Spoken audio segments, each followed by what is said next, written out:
Greetings to all of you, wherever you're listening from. I am Commander Bimal Raj, a TEDx speaker, internationally certified trainer and coach, mindset mentor, and a teen and parents coach.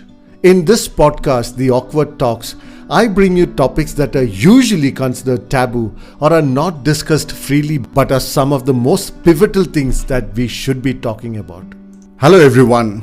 Today we will go through a very interesting and maybe even controversial journey. It's a journey that most people undertake in their lives. It's a journey that no one is really and truly prepared for. A journey where most of us question the decision at least once in our lives. A journey that some of us decide to exit. Some of us stay on due to family pressure, and most of us ride along even though it's bumpy and prone to accidents all the way through. Yes, I'm talking about the institution of marriage. And someone very aptly said, marriage is a wonderful institution. But who wants to live in an institution? We've been through it. The experience could range from feeling fulfilled to being depressed. This is the number one topic for all stand-up comedians, a big employment generator for lawyers and counselors, and an important topic of discussion between close friends. Now the question is whether we should insist on the same for our kids, even if they don't want to get married. In this podcast, I talk about marriage and why you might want to reconsider the established norms imposed by society when it comes to your kids' choices. So why do we get married? Is it purely for continuation of our species and genes, which is a strong motivator? Is it for sex? Not anymore. Gone are the days when the air was clean and sex was dirty. Is it for companionship? We don't live with our best friend, right? I think that kind of space is healthy and required even between best friends. There's a quote from Everybody Loves Raymond that explains what marriage is like. You wake up, she's there. You come back from work, she's there. You fall asleep, she's there. You eat dinner, she's there. If that's the kind of daily proximity that you can expect for about 30-40 years of your life, which is most of your life, the $1,000,000 question becomes, is it all worth it? Can there really be an ideal status of happily married? So let's try and look at this in this episode. Marriage in India is not just a union of two individuals, but a profound bond between families, traditions, and cultures. Thousands of years ago, under the open sky, by the light of the sacred fire, two souls embarked on a journey of togetherness with Vedic rituals as their guide. These ancient ceremonies were not just about the union of two individuals. They were a profound commitment made in the presence of the divine, a promise to uphold the principles of dharma, artha, kama, and moksha together. The Hindu tradition of Sat Feras, or the 7 steps, or Saptapadis, signifies the 7 promises and principles the couple make to each other. I'm from Kerala, and there you can miss the marriage ceremony if you step out for a 2-minute phone call. We have the concept of Kanyadan instead of the 7-step process. In this, the father joyfully gives away his daughter to commence a new phase in her life. Now, depending on how the daughter has been, the father could be very emotional or relieved after this ceremony. I know for a fact that even many of you who have taken the 7 steps don't really know what it signifies. So here is a crash course on what you committed to when you took the 7 Feras. In the first step, you promise nourishment and caring for each other. In the second step, you promise to stand together through life's ups and downs. The third step is for prosperity, sharing all that life brings, many times even in divorce. With the fourth step, you promise to cherish each other's happiness as your own. The fifth step is for progeny, the continuation of family lineage. The sixth is for health and longevity, walking, also arguing and fighting through life seasons together. And finally, in the 7th step, you promise love, friendship, and an eternal bond, which translates to a life sentence in some cases. Basically, many of you may not have even fully understood the depth of commitment that was expected out of you. This process reminds me of my loan officer who came to take my signature.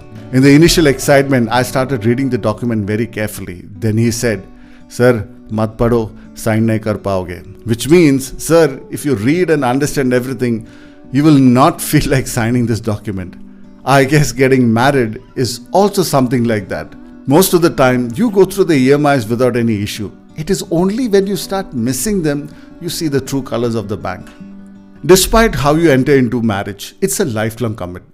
Maybe you did not take the 7 steps and had the Kanyadan. Maybe you just swiped right and ended up married. None of these have any correlation to the level of commitment that is required of you in a marriage. So now let us look at whether the institution of marriage is outdated. We will look at the pros and cons. I'm not here to give you any verdict on this topic. Well, I've been married for 21 years. Personally, for me, considering all the ups and downs, I consider mine a fulfilling one, which means we had more ups than downs. Maybe we were lucky. Maybe we learned over a period of time and adjusted our expectations from each other. As of now, we look good for another decade at least. So let me share one of the fundamental challenges when it comes to marriage, irrespective of the kind of marriage. Philosophically and even romantically, we say marriage is a union of two souls, but we forget the practical side of it. This is also an event that brings two different adults who grew up in different places, guided by different value systems and mindsets. The habits, rituals, and daily routines could be very different from each other. Fundamentally, their blueprints are different and in some cases could be radically different from each other. Let me share my example. My wife is a half Sardar born and brought up in Mumbai. So she's a beautiful amalgamation of class, style, great diction, and carefree nature of Mumbai. Along with that, she's passionate and expresses her affection and opinions pretty loudly, which happens to be the hallmark of Sardars. Now, I come from a typical Kerala middle-class family. The first time I stepped out of Kerala was to join the Indian Navy. I have two elder sisters as well. We are, or should I say, we were never expressive in our love and affection. I never used to hug my Amma, Achan, or even my sisters. Speaking in loud voice was purely my dad's privilege, and we never even tried, though one of my sisters was a self-proclaimed revolutionary and a wannabe feminist.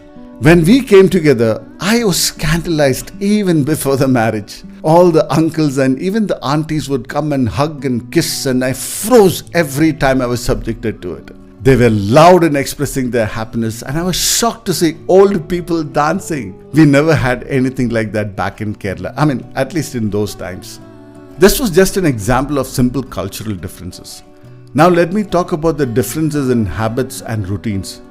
Let us say that the boy is from a business family and they have the habit of waking up late on weekends to catch up on sleep, etc. And the girl is from a traditional South Indian family where everyone wakes up and does puja at 6 a.m. no matter which day. From eating habits to sleeping and washroom habits, anything and everything can cause differences between the couple. In olden days, the gender roles were defined and smoothly executed. Men were hunters and providers, and women were nurturers. Men would hunt the whole day and bring the catch home and sit and relax in front of the fire in the evening. We still do the same thing, just that instead of the fire, it's the television. However, we haven't realized that women and their roles have changed. They are equally committed to their education and career aspirations. They are empowered and financially independent. Factually, they don't need us men to provide for them or even to procreate. In this case, do we really need to continue the institution of marriage? If yes, why? One of the biggest and strongest arguments that always gets put up forward is about kids. The viewpoint is that they would get a much better growing environment within a family and both parents. While it is theoretically valid, the latest studies have shown that what is most important for a healthy childhood is a loving and nurturing environment. Unfortunately, being married doesn't always provide a nurturing and healthy environment. Fundamentally, marriage does not indicate proof of love or long-term commitment in any reliable way. Many married couples treat their partners horribly, and some of the most committed and loving relationships in existence involve people who are not married. There are numerous cases of abuse within marriage, constant fights, both verbal and even physical, shaming, insulting, sarcasm, and a whole lot of issues that can adversely affect a child growing up in this environment. Despite such a toxic environment, many couples decide to stay in marriage purely due to societal pressure and status. The trend of staying in marriage for someone else is changing now. There has been 350% increase in divorce rates in India over the last 2 decades. In Mumbai alone, the divorce rate increased by 40% from 2014 to 17. Remember, this was even before the pandemic. In 2022, the overall percentage in India went up by another 20% as per cases filed in the family courts. A broken family is way more damaging for a child than having just one parent. And being divorced is no longer a taboo like it used to be earlier. From Prince of Wales to Nelson Mandela, from Tiger Woods to 70% of Indian film industry are divorced. It has become mainstream now. If that is the case, then why get into it in the first place is the question. Why jeopardize your stable, uncomplicated and happy life thinking that marriage can make your life even more stable, smoother and happier than it is? I can literally hear all the married people laughing at this quixotic thought process. The concept of marriage started in the 1400s, and at that time they used to get married as teenagers and their life expectancy was about 30 years, not 80 or more like we have these days. Marriage in those days was more of an exercise to ensure that wealth remained within the family and was passed on from one generation to the next. Another aspect to consider is this. Are we the same people that we were when we got married? Have we evolved? Are our goals, desires and aspirations in life same, or have they changed? Have we as a married couple grown differently at an individual level? Would your life be easier or stress-free or even more liberating if you are not married at this point? Let's talk about love, one of the threads that brings us into this institution. It is said that love is blind and marriage is the eye-opener. Yes, we all fall in love with someone and it's beautiful. However, the way we feel about one person at a certain point in time does not guarantee that we will feel the same way in the near future or distant future. The challenge is that the idea of marriage was planted in our brains since we were kids. Somewhere, somehow, we were taught about finding the one we were going to spend the rest of our life with. Whether our parents were able to accomplish that or not, they wanted that story for us. Most of the happy stories that were shared with us stayed with us even when we became adults. Disney movies, our own parents, friends, books, everything talked about the ideal scenario of happily ever after. I know many couples who are very happy to be married, and I know many others who are happy not to be married. Therefore, we can safely conclude that marriage is no guarantee for a happy life. So what is the goal in life? Is it about being happy or is it about being married? As parents, I personally feel that we should give the right information to our children. They should be very clear about what they want from life. Based on that, we should let them decide how they choose to live their life. Both my wife and I tell our daughter that she should think about getting married only if she's 100% convinced with valid reasons that this is what she wants. I'm not anti-marriage at all. The fact is that it takes just two people to make each other very happy and fulfilled. And it takes just the same two people to make each other really frustrated and angry. Most of the time, you can't really predict which way it would go. The current generation is smart in their thought process. They challenge the status quo. They will not do things blindly just because we, our parents, are saying it. As parents, let us give them the real picture, the kind of sacrifices, adjustments, patience and commitment that is required if they choose to get married. After that, if they choose to get married, it's fantastic. Then you can wait for your chance to tell them, I told you so. If they choose not to get married, ask them why. Talk to them about companionship, the happiness of having kids, having someone to share their lives with, be a part of all their happiness, sadness, frustrations and disappointments. Despite all that, if they have absolute clarity in their mind as to why they don't want to get married, please don't force them into one. It is their lives at stake. Let them decide how they want to spend the majority of their lives. You can always wait for your chance to tell them, I told you so. Well, if you like this episode, please don't forget to rate the podcast.